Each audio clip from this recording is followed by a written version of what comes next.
We are.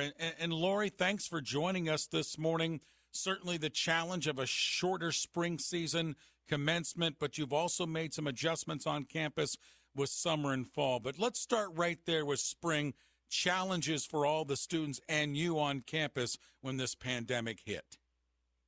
Thanks for having me, Ray, and thanks for doing your show amidst this time. It's really great to have news coming into us every morning.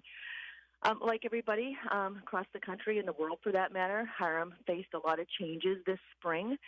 We faced these changes from a position of strength. You might remember a couple of years ago I was on your show talking about our program Tech and Trek. So as we went into the pandemic, surprised like everyone else, all of our students had an iPad Pro, had a bundle of technology tools that were made available to them through this program. And at the same time, all of the faculty and staff on campus had the same set of devices. So it was one step up, if you would, if you can consider that. We all had uniform devices, we had training, we had been familiar with using our technology, and that made the transition to remote classes go a little more smoothly than I think it did at many other places. Lori, and then you also made some adjustments going into summer classes, students planning on coming into the fall. I know you announced some of those changes just last week. We did. We have a new tuition model. Again, I talked to your audience last year about that, the Learn More, Earn More, Spend Less model, where we were offering free summer classes to continuing students. And we decided, Ray, that high school students, particularly this year, really a lot of them want to get back to classes. They're tired of their high school situation. In many cases hasn't been quite as rigorous as they would like. They miss being with their classmates and they miss seeing their faculty. So what we're making available to all of our incoming students is a free summer class. They can start that as early as July.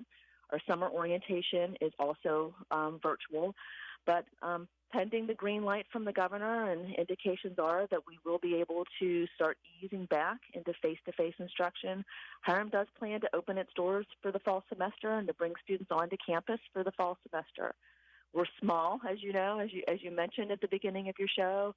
We have about 80 acres, 44 buildings spread over this vast, beautiful part of Northeast Ohio, and we believe that we can put social distancing practices in place and to really bring students back in a very creative way and offer face-to-face instructions as long as we get that green light from state and county officials. That will be our plan for the fall semester. With us this morning is Dr. Lori Varlotta. She is the president at Hiram College. Lori, hold on with me a moment. Want to get traffic and weather out there for my audience. Here's Stephanie on traffic. Traffic is slow on 77 northbound at Route 30. The left lane is blocked for road work. Be careful throughout that area. You have some congestion on Route 8 northbound from Graham to 303, and the ramps from Route 8 northbound to Seasons and from Seasons to Route 8 northbound are closed through late May. Follow us on Twitter at AkronTXWX. From the Legacy Motors of Akron Traffic Center, Summit County's largest indoor showroom, I'm Stephanie Nicole. Thank you, Stephanie. Sun clouds today, mid to upper 50s. Cold tonight, 35. You might want to think about bringing those plants in. Current temperature, it is 46 degrees. Lori, let me ask you this, and there's still question marks pertaining to the fall semester coming up. My senior is going into college for the very first time. As far as dollars and cents and that type of thing coming into Hiram College, and I know you had the price freeze and everything else, there was concerns across the country that some of the smaller campuses might not be able to weather a pandemic. Take us into the president's office and how you guys have weathered it possibly financially. Well, it's tough for everyone. These are trying times. So Hiram, like many other campuses, is going forward with the pandemic with a very prudent pencil, let's say. We are tightening our belts. We've gone into cost constrainment mode at Hiram, really eliminated through the pandemic all of our travel, all of our hospitality for the spring semester. So we are cutting costs where we can. We're very lucky to be one of the small businesses that did get the Small Business Administrative Loan, the payment protection plan. So all of our employees are protected for at least a few months through that plan, and we're hoping as we look to the fall, our enrollment at this point looks pretty good. we are hoping that we will be able to reach our target to the closest extent possible. One of the other things I was mentioning about our fall semester, presuming that we bring students back as planned, we are expecting to give all of our students who would live in the traditional halls, those are the double-loaded corridors. If you're bringing your high school student to campuses, you've probably done those tours of campus, the long corridors with rooms on both sides. They're typically occupied by 2 students in each room, and we are going to give those rooms to students for a single-room price. So that will be another advantage. One of our advantages to being small, that we have the inventory to do that. So we're keeping our fingers crossed. Our enrollment looks pretty good. Our return rate, our students that are currently with us are telling us that they want to come back, probably in higher numbers, Ray, than typically is the case. So we're hoping that if we hit our enrollments, that our cost containment measures for the spring will keep us in good stead as we look to the academic year of 2021. And Lori, it's a tough thing when you talk about pencil to paper. You want to continue to give that excellent education at Hiram, but also because of economic constraints, you probably, as you mentioned, have to do some check marks some areas. Some campus we've heard about consolidating their areas of expertise and education. So you want to continue to thrive to give the education, but on the other side, you have some responsibility to the students and faculty that are there. Talk about that difficult process. It is a difficult process. Hiram has always been a school that has been very prudent. We never lived beyond our means.